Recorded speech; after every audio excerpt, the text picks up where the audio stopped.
The class 8 students, this is the part 4 of the chapter reproduction in plants. Today I will be starting with the topic of sexual reproduction in plants. Till my last video I have discussed about the different methods of vegetative propagation and other types of asexual propagation in plants and lower animals.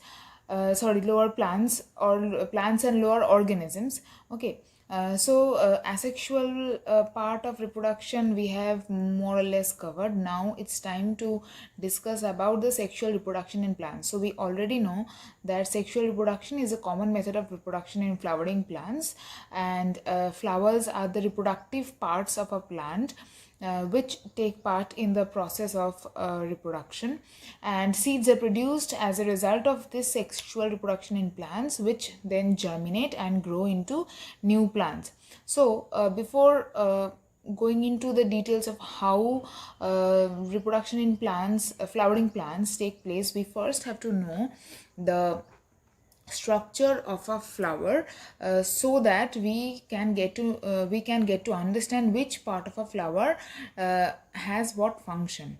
Okay, so flowers are the organs of reproduction in seed bearing plants, and seed bearing plants means plants which flower, they are known as angiosperms. Okay, so just like I said, plants that flower are known as angiosperms. Okay, wait.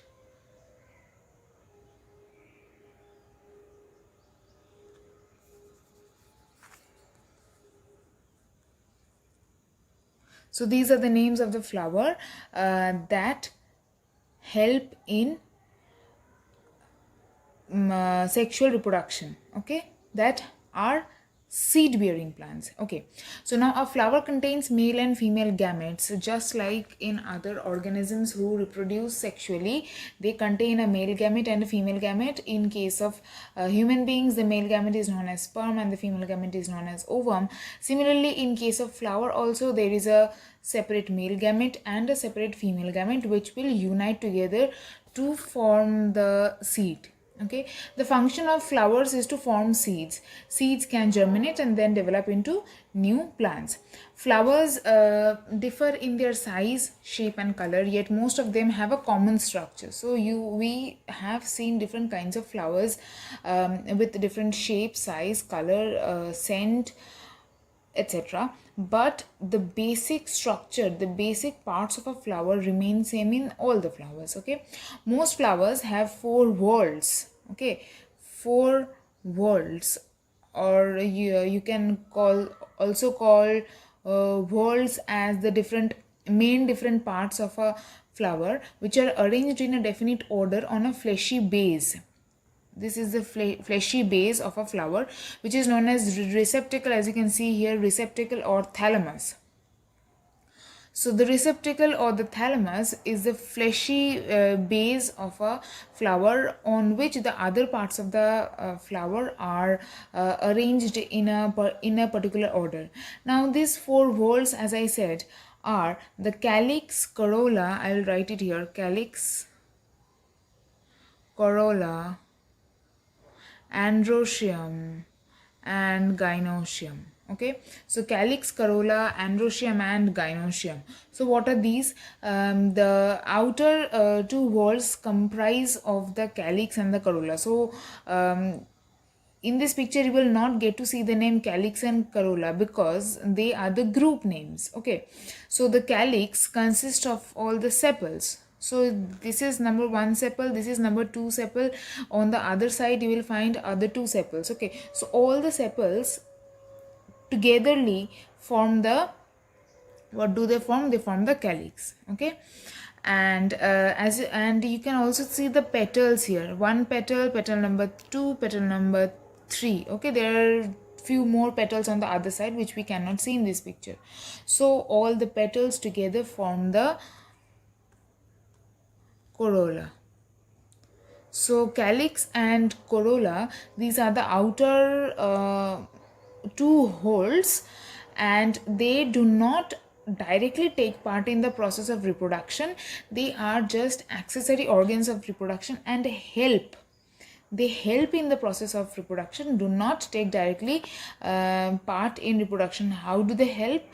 Firstly, talking about petals. So if we talk about petals first, we all know that the petals of a flower are brightly colored.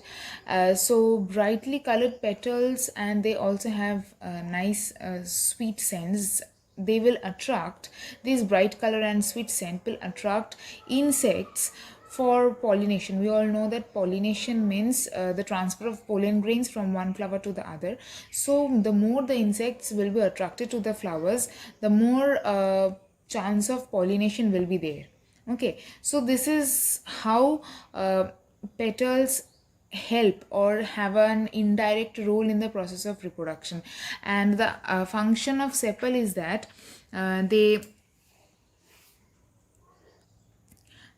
protect the flower in bud stage. They are small leaf-like structures, as you can see, small green leaf-like structures. So when this whole flower is still in the small bud condition, it is like here, they will protect the flower in its bud stage. So we are done with the function of petal and sepal. Now we will move on to the next two whorls, or the inner two whorls. We are done with the outer whorls. The inner two whorls are known as androecium and gynoecium. Now androecium and gynoecium are also not written here, but the male part, or the male reproductive part of the flower, is the androecium, and these two consist of the androecium. So that means this is the androecium. This is the androecium, okay, which consists of an anther and a filament. Now let's clear this so that you get to get a better view. So this top part is the anther, which actually stores the pollen grains, and this filament part is where the pollen grains are produced, and then after production they are stored in this anther.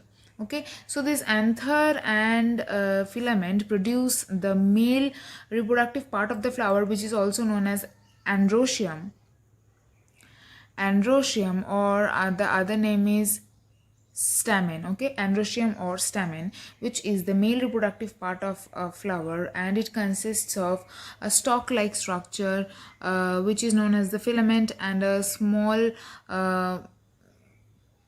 structure at the top of the filament, which is known as anther. Okay, now moving on to the last whorl, which is the gynoecium. So from the name gyno, you can understand that it is the female reproductive part of a flower, and it consists of three separate parts. So stigma, style, and ovary, these three constitute the female reproductive part. So this whole so this whole part is the female reproductive part, which consists of the stigma. The top portion is known as the stigma, which is a sticky bifurcated tip of the style. So this is the style. This stalk-like structure, long stalk-like structure, is known as the style, and at the end, this one is the ovary, which is the swollen part of the style. So ovary is just below the style, and it is the swollen part of the style. It contains ovules. As you can see, this part contains ovules, which will ovary will develop into fruit, and the ovules present inside the ovary will form the seeds of the fruit after fertilization. Okay, so these three means stigma, style, and ovary. These three make up the female reproductive part of the flower, which is known as gynoecium or pistil. Okay, so we are done with the structure of the flower. I hope you have understood this part, and this exact diagram is there in your book. You will have to practice this diagram, because this diagram is very important. Okay. Now let's talk about the types of flowers. So most flowers have all the four whorls. We have discussed about the four whorls that are found in a flower. The four whorls are calyx, corolla, androecium and gynoecium. So most flowers will have these four whorls, and when they have all the four whorls, that is the main parts of a flower, they are known as complete flower. Okay, since both androecium and gynoecium are present, means both the female, that means the stamen and the pistil, the stamen is the male reproductive part of a flower and pistil is the female reproductive part of a flower. Since both are present in the same flower, these complete flowers are also, means the complete flowers consist of both the female and the male reproductive part, right? So that is why complete flowers are also known as bisexual flowers or hermaphrodite flowers, bisexual flowers. Okay, since both the types of sexual reproductive organs are found in the same flower. For example, examples of bisexual flower include hibiscus, rose, petunia and so on. So bisexual flowers are also complete flowers. Clear? But some flowers lack any of the male whole or the female whole. That means the sepal and petal will be present in all the flowers. The stamen and pistil may be absent from a particular flower. That means the flower is either a male flower or the female flower, consisting of either male reproductive part or female reproductive part. So in that case it does not contain all the four important parts of a flower, so it is known as an incomplete flower. In that case it is not a complete flower and it is known as an incomplete flower. And such flowers are unisexual because only one type of sexual reproductive organ is present in it, that can be either male, and if the male reproductive part is present in it, it will be known as a staminate flower because the presence of stamen will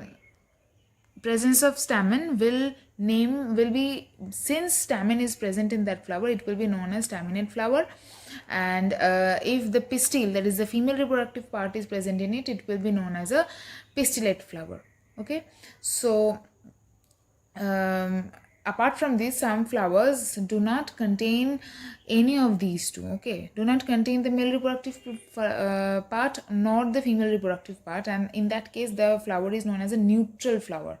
Okay, for example, ray florets of sunflower. These ray florets of sunflower are neutral flowers. They do not contain any reproductive part, be it male or female, and that is why they do not reproduce sexually and reproduce through the vegetative parts of that flower. Okay, I hope you have understood this parts, means the structure of a flower and the types of flower. We will continue with the next topic of this chapter in the next video. Thank you.